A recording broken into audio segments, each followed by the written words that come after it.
what I'm about to do.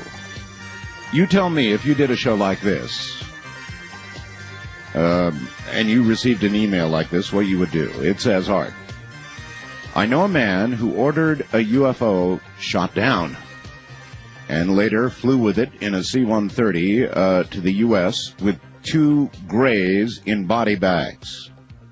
He was a brigadier general in the South African Army. He heard Bob Lazar tell you that the ship he had shot down is now at Area 51.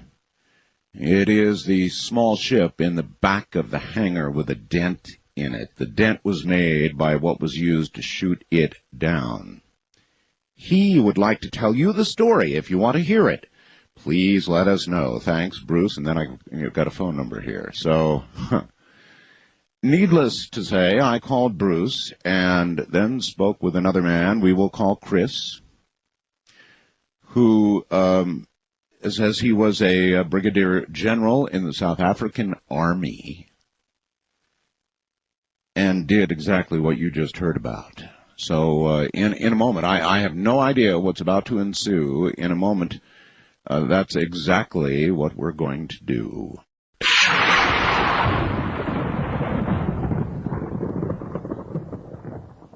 Okay, then, let's do this, shall we? And by the way, the reason I did not tell the network I was going to have this guest is because the man, I understand, and we'll find out more here in a moment, is in fear of his life.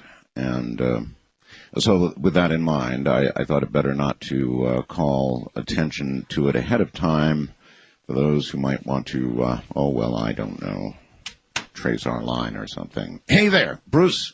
Yeah. Welcome to the program. Thank you, Art. I wanted to just confirm, with the audience and with you that you did in fact send the email that I read here a moment ago on the air. Yes, I did. You did. And Art, I really don't have anything to say. I'll just let you talk to the brigadier. But I do want to thank you and you and George for your service as fellow servicemen. I was in Vietnam, and all of us appreciate what you guys do. Well, thank you. Program where we can really get truth out. Thank you for your service. Okay. All right, here comes Chris. Yes. Chris? Yes. Welcome to the program. You're going to have to get real close to the telephone and talk real loud for us. Okay. If you're able to. That's really good. Okay. Chris, you were a brigadier general in the South African Army. Is that correct? Yes, I was. I was attached to special ops and special units. Special ops and special units in the South African Army. That's right.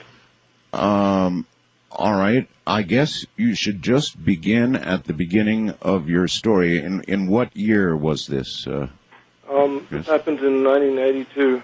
The event took place in 1982. It happened. Let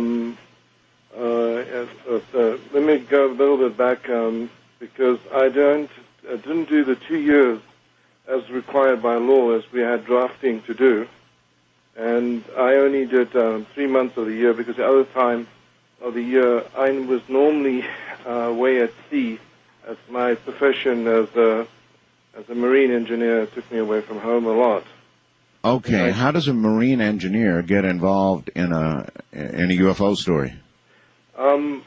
I was the officer on duty the night when this incident happened. I mean, I was the base commander on duty the night it happened. Okay.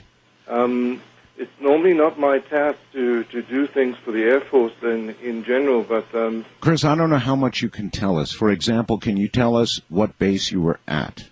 I was at the Pretoria base, just stationed outside Pretoria. Okay. At the Air Force base. I was stationed out there. I was not...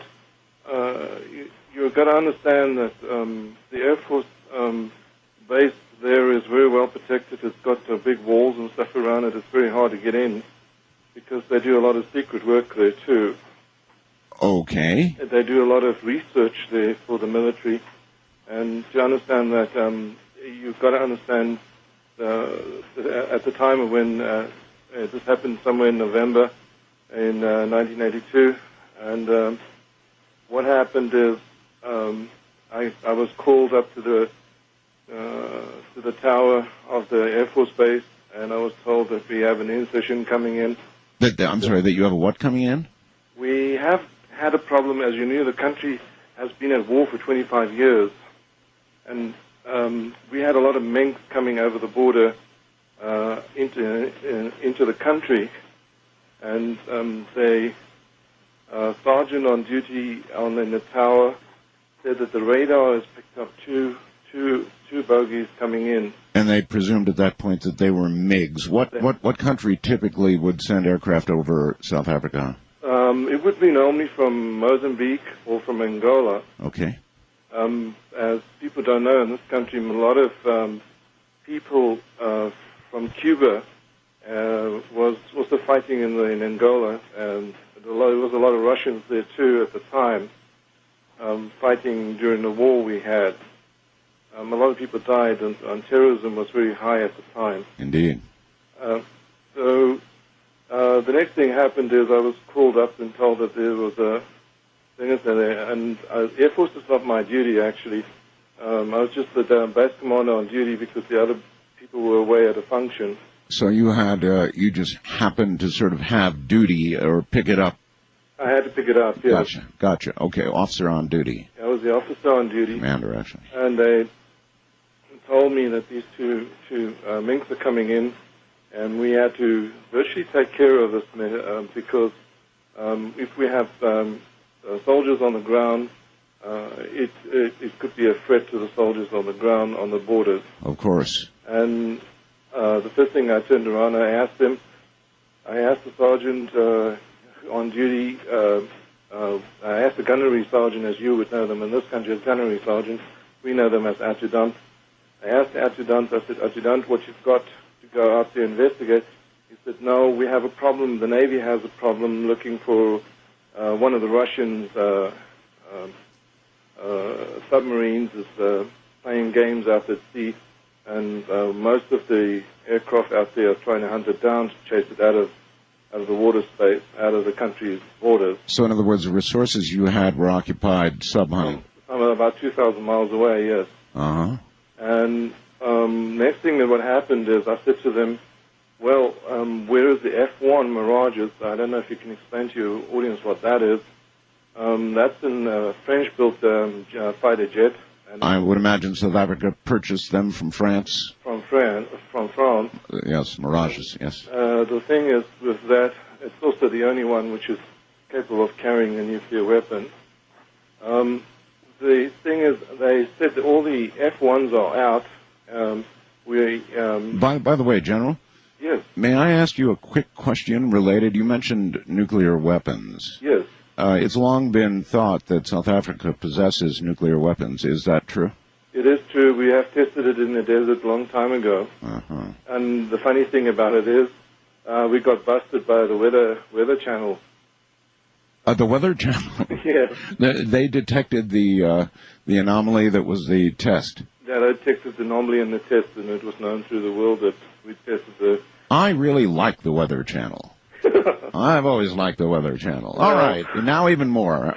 So they found your test. Well, all right. Here you are thinking that you're being invaded. Your ground troops could be in trouble. This aircraft is the aircraft, two of them, I guess, are identified coming in, and you don't have any resources to, or what do you have? Well, they turned around and said there is an F-1. As I mentioned, the base does a lot of secret work for the government. It does a lot of testing and stuff in that base. And they turned around and said there is an F-1 Mirage, which they doing an experimental stuff with. And I asked them, well, we just need to see what is out there, so send it out there and see what's going on.